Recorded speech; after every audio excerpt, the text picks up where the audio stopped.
Hello friends, welcome to Let's Study. And today we are going to discuss a lesson from Footprint Without Feet, and the name of the lesson is The Necklace.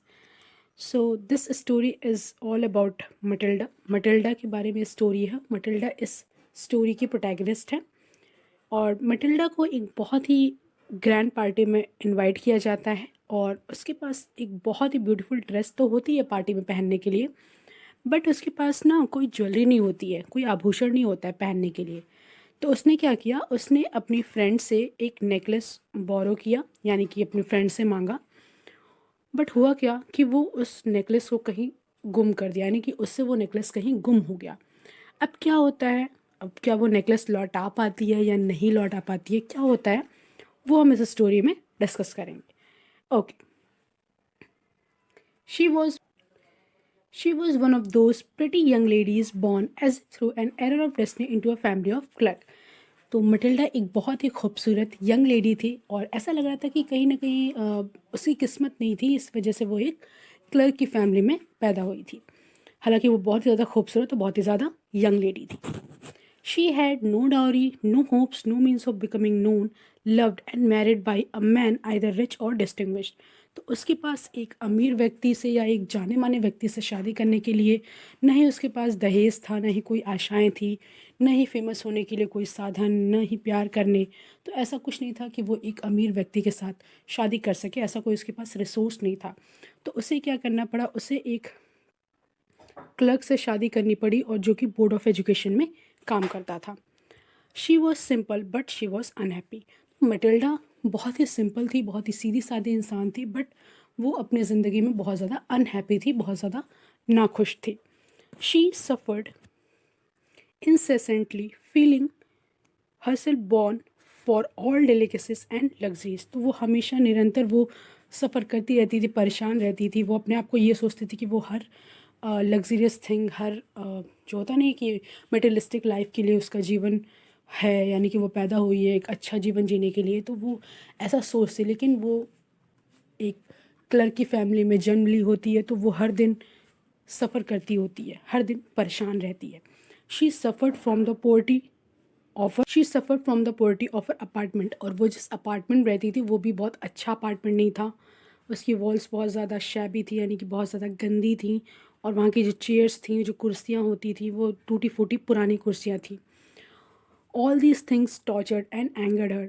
और ये जितनी भी चीज़ें थीं, ये सारी चीज़ें उसको बहुत ज़्यादा, उसका उसमें दम घुटता था. ये सारी चीज़ें उसको बहुत ज़्यादा एंगर करती थी, यानी कि इन सारी चीज़ों से उसको बहुत ज़्यादा गुस्सा आता था. When she seated herself for dinner opposite her husband, who uncovered the tureen with a delighted air, saying, "Oh, the good pot pie! I know nothing better than that." फिर क्या होता है कि जब मटिल्डा एक दिन डाइनिंग टेबल पे अपने हस्बैंड के ऑपोजिट साइड पे बैठी होती है, तो उसका जो हस्बैंड होता है वो डिनर टेबल पे जो रखी बाउल होती है उसका जो ढक्कन होता है उसको हटाता है, यानी कि अनकवर करता है, और कहता है कि ओह the good pot pi, wow कितनी अच्छी चीज़ है, I know nothing better than that. और मुझे मतलब कि उसने आज तक इससे बेटर चीज़ तो नहीं देखी होगी. दूसरी साइड पे क्या होता है, मटिल्डा क्या कर रही होती है, वो कुछ अलग ही सोच रही होती है. उसके सामने वो ऐसा इमेजिन करे कि उसके सामने एक बहुत ही मार्वलस जो डिश है वो रखी हुई है. She had neither frock not jewels. उसके पास नहीं फ्रॉक होते हैं और ना ही ज्वेलरीज होती हैं. And she loved only those things. और उसको सिर्फ वही चीज़ें पसंद है जो कि उसके पास नहीं होती हैं. She had a rich friend, a schoolmate at the convent, who she did not like to visit. Matilda की एक बहुत ही रिच फ्रेंड थी, कॉन्वेंट स्कूल में उसकी स्कूलमेट थी, जिसको मिलना मटिल्डा को बिल्कुल भी अच्छा नहीं लगता था. She suffered so much when she return. और जब भी वो उससे मिल करके आती थी वो बहुत ज़्यादा परेशान रहती थी, बहुत ज़्यादा दुखी हो जाती थी. She wept for whole days from disappear and disappointment. और जब भी वो उससे मिल करके आती थी वो पूरा दिन से नाराज़ रहती थी, मतलब कि दुखी से, डिस्पेयर, डिसअपॉइंट रहती थी, निराश रहती थी और पूरा दिन से रोती रहती थी. One evening her husband return elated bearing in his hand a large envelope. एक दिन शाम में उसका हस्बैंड बहुत ही खुशी खुशी आता है और उसके हाथ में एक एनवलप होता है, एक लिफाफा होता है. Here his said, here is something for you. और इसका हस्बैंड आता है, कहता है, देखो मटिल्डा, मैं तुम्हारे लिए कुछ लेकर के आया हूँ. She quickly Drew out a printed card on which were inscribe these word. तो फटाफट से वो उस कार्ड को लेती है जिस पर कुछ प्रिंट हुआ होता है. और क्या प्रिंट हुआ होता है, the minister of public instruction and madam George Ramponneau ask the honour of mister and madam Loisel company Monday evening January 18 at the minister's resident. तो ये कार्ड आया होता है मिनिस्टर ऑफ पब्लिक इंस्ट्रक्शन और madam George Ramponneau की तरफ से, जिन्होंने मिस्टर एंड मिसेस लॉयजल को इनवाइट किया है उनके रेजिडेंस पे, यानी कि मिनिस्टर्स के रेजिडेंस पे, जनवरी 18 मंडे इवनिंग को। इंस्टेड ऑफ बीइंग डिलाइटेड, और खुश होने की बजाय, जैसा कि उसका हस्बैंड आशा कर रहा था कि ये देख करके मटिल्डा बहुत ज़्यादा खुश होगी, बट खुश होने के बजाय she threw the invitation card spitefully upon the table murmuring, तो उसने उस कार्ड को टेबल पे थ्रू कर दिया, यानी कि फेंक दिया और कुछ कहा। What do you suppose I want with that, कहती कि तुम क्या चाहते हो, मैं क्या करूँ। But my dear I thought it would make you happy, लेकिन उसका हस्बैंड कहता है कि मुझे ऐसा लगता है कि इससे तुम्हें बहुत ज़्यादा खुशी होगी। You never go out and this is an occasion and a fine one, और आगे कहता है कि तुम तो कभी भी बाहर नहीं जाती, आई थिंक ये बहुत ही बड़ा मौका है और अच्छा मौका है, इसी बहाने तुम बाहर घूम भी लोगी। एवरीबडी विशेज़ वन, और हर किसी की आशा होती है, इच्छा होती है, and it is very selected, not many are given to employees, तो ये हर एम्प्लॉय को नहीं दिया गया है। She looked at him with an irritated eye and declared impatiently, और वो उसको बहुत ही चिढ़ करके देखती है और इम्पेशेंटली बोलती है, what do you suppose I want to wear to a such thing as that, तुम्हें क्या लगता है मैं पार्टी में क्या पहन के जाऊँ, मेरे पास तो कोई कपड़े ही नहीं है। He had not thought of that, उसके हस्बैंड ने तो ये सोचा ही नहीं था। वो हकला करके बोला, why the dress you wear when we go to the theatre, तो कहता है कि जो थिएटर में जो तुम ड्रेस पहन के जाते हो तुम वही पहन लो। It seem very pretty to me, और वो मुझे काफ़ी अच्छा लगता है, तुम वही ड्रेस पहन लेना। He was silent stupefied in a डिसमे at the site of his wife weeping, और जब वो अपनी वाइफ को रोता हुआ देखता है तो शांत हो जाता है, उसको काफ़ी दुख होता है। ही स्टैमर्ड, और वो हकला करके कहता है, what is the matter, what is the matter, बात क्या है आखिर, बात क्या है।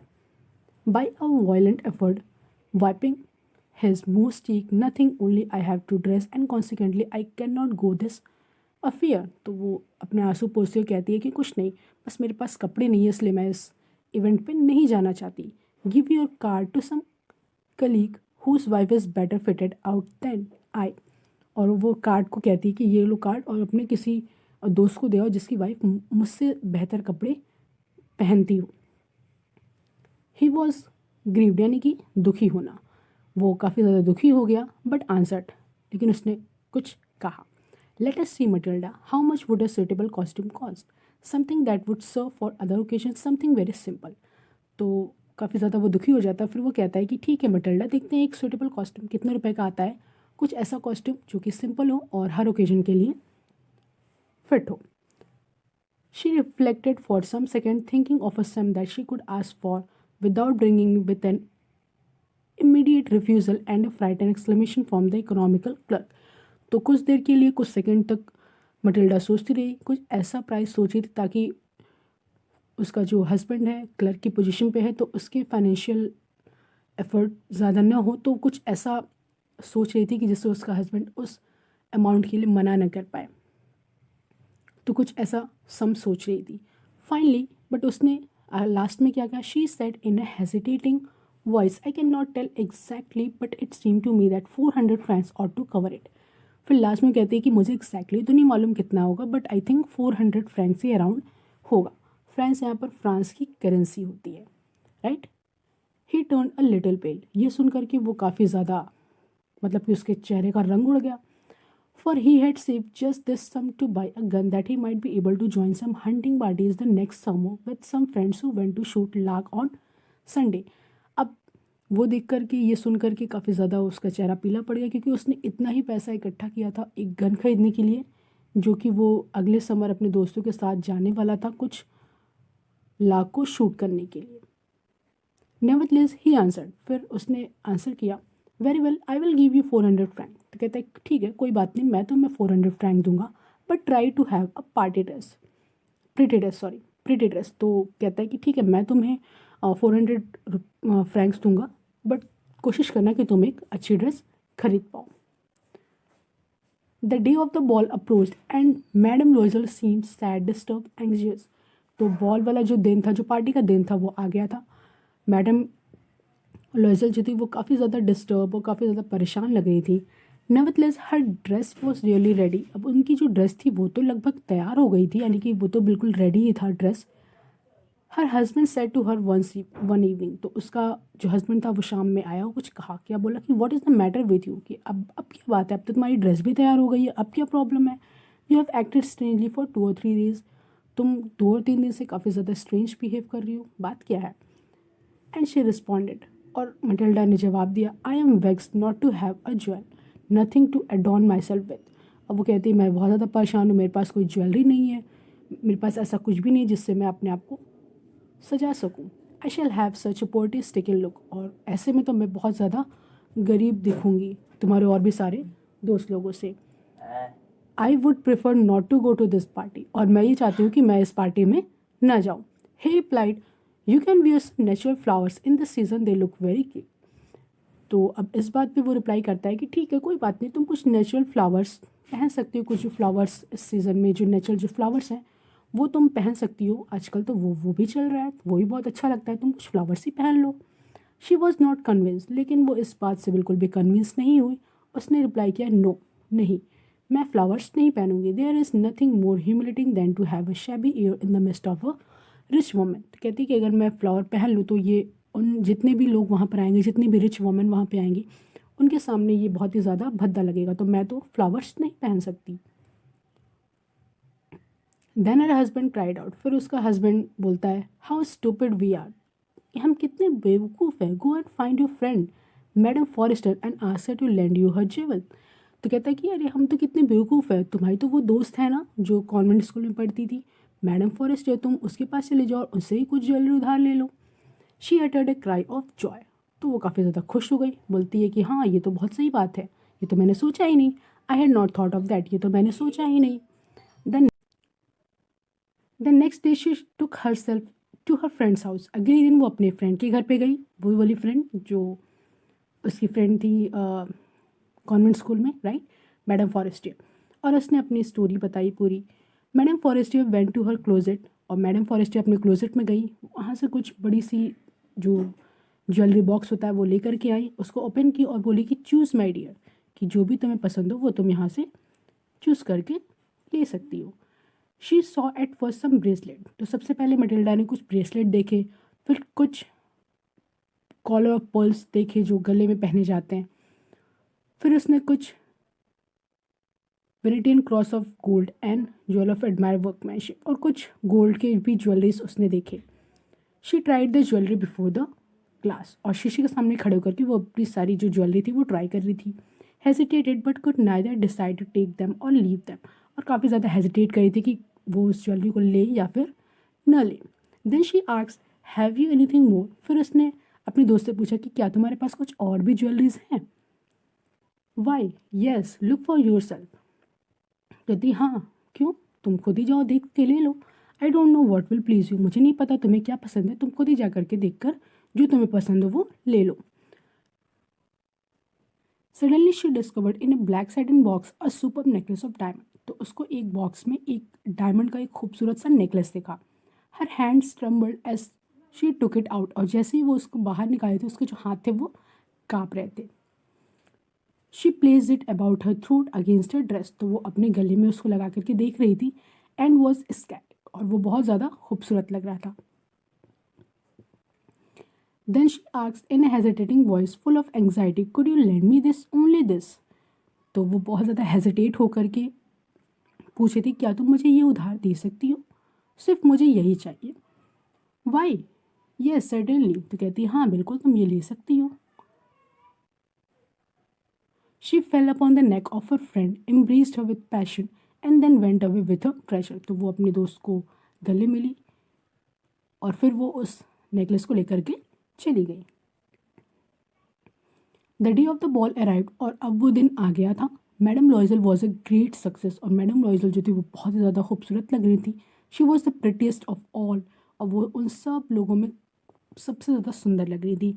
एलिजेंट, gracious, smile and full of joy, all the man noticed her, और जितने भी मैन थे पार्टीज़ में वो सिर्फ मटिल्डा को ही नोटिस कर रहे थे और उसके नाम पूछ रहे थे and wanted to be presented, और सिर्फ वो उसके साथ ही रहना चाहते थे। शी डांस्ड विथ इंथुजियाज़म, वो बहुत ही इंथुजियाज़म से डांस कर रही थी। और इंटॉक्सिकेटेड यानी कि खुशी से भरपूर थी और वो कुछ नहीं सोची थी, सिर्फ वो अपनी तारीफ के बारे में सोच रही थी। This victory so complete and sweet of her heart, और वो बहुत ज़्यादा खुश थी। She went home towards 4 o'clock in the morning, और लगभग 4 बजे के आसपास वो अपने घर गई। Her husband had been half asleep in one of the little saloon since midnight, और उसका जो हस्बैंड था वो एक सैलून में सो रहा था। And 3 other gentlemen whose wives were enjoying themselves were very much, और वहाँ पर कुछ और भी जो 3 gentlemen थे उनकी वाइफ भी वहाँ पर थी। He threw around her shoulder the modest strap they had carried, sporty clashed with the elegance of the ball costume. अब उसने अपने her husband had been half asleep in one of the little saloons since midnight, और उसका husband जो था वो एक salon में सो रहा होता है with 3 other gentlemen whose wife were enjoying themselves very much, और उस सैलून में 3 और जेंटलमैन थे जिनकी जो वाइफ थी वो उस पार्टी में इंजॉय कर रही थी। He threw around her shoulder the modest wrap they had carried, whose sporty clashed with the elegance of the ball costume. तो उसका जो हस्बैंड था वो उसके शोल्डर पे एक, मतलब कि कह सकते हैं कि कम कीमत वाला जो दुपट्टा था उसे डालता है, जो कि उस बॉल कॉस्ट्यूम के साथ मेल नहीं खाता होता है, यानी कि क्लैश कर रहा होता है। She wished to hurry away in order not to be noticed by other women who were wrapping themselves in rich furs. तो वो फटाफट से वहाँ से जाना चाहती है ताकि जो दूसरी जो औरतें हैं जो कि बहुत ही महंगे महंगे फर्स लगाई हुई हैं वो उनकी नज़रों में ना आ सके, इसलिए वो फटाफट से वहाँ से जाना चाहती है। Loisel detained her, what said he, I am going to call a cab. तो वो जा रही होती है तो वो उससे कहता है कि रुको लॉयजल, मैं तुम्हारे लिए कैब बुलाता हूँ, यानी कि कैब मंगाता हूँ, हम लोग वहाँ से चलेंगे। Not listen and descended the step rapidly, और वो सुनती नहीं है, फटाफट सीढ़ियों से नीचे उतरती जाती है। When they were in the street, और जब वो स्ट्रीट में होते हैं, दे फाउंड नो कैरेज, उनको वहाँ पर कोई भी गाड़ी नहीं मिलती है। And they began to seek for one, और वो कैरेज की तलाश में होते हैं। हेलिंग द कोचमैन हुम they saw at the distance, और एक दूर पे एक कोचमैन खड़ा होता है, उनको वो बुला रहे होते हैं, बट कोई भी उनको वहाँ पर कैरेज नहीं मिलती है।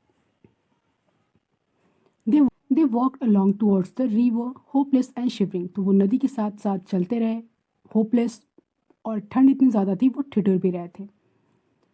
Finally they found one of those old carrier that one sees in Paris after nightfall, तो लास्ट में उनको क्या होता है, पुरानी गाड़ी मिल जाती है जो कि पेरिस में अक्सर रात होने के बाद दिखाई देती है। It took them as far as their door and they went wearily up to their apartment, और वो उनके लगभग दरवाजे तक उनको पहुंचा के आते हैं और फिर वो थके आ रहे अपने घर पहुंचते हैं। It was all over for her, और जो मटिल्डा थी उसके लिए आज का जो दिन था वो बहुत ही आनंद से भरा हुआ था, और जो कि अब समाप्त हो चुका था। And on his part he remember that he would have to be at the office by 10 o'clock, फिर इसी बीच में उसके हस्बैंड को याद आता है कि उसे तो कल सुबह 10 बजे ऑफिस के लिए पहुंचना है। She remove the wrap from her shoulder before the glass for final view of herself in his glory, तो क्या होता है कि मटिल्डा शीशे के सामने जाती है और गर्दन पे जो रैप की होती है ना, स्टोल टाइप, उसको वो हटाती है ताकि वो इस ब्यूटीफुल ग्लोरी में अपने आप को एक लास्ट बार देख ले। Suddenly she uttered a cry, फिर अचानक से वो चिल्लाने लगती है। हर नेकलेस वॉज नॉट अराउंड हर नेक, और जो उसका नेकलेस था वो उसके गले में नहीं था। So that's it for today. आगे की स्टोरी हम नेक्स्ट वीडियो में पढ़ेंगे। Thank you so much.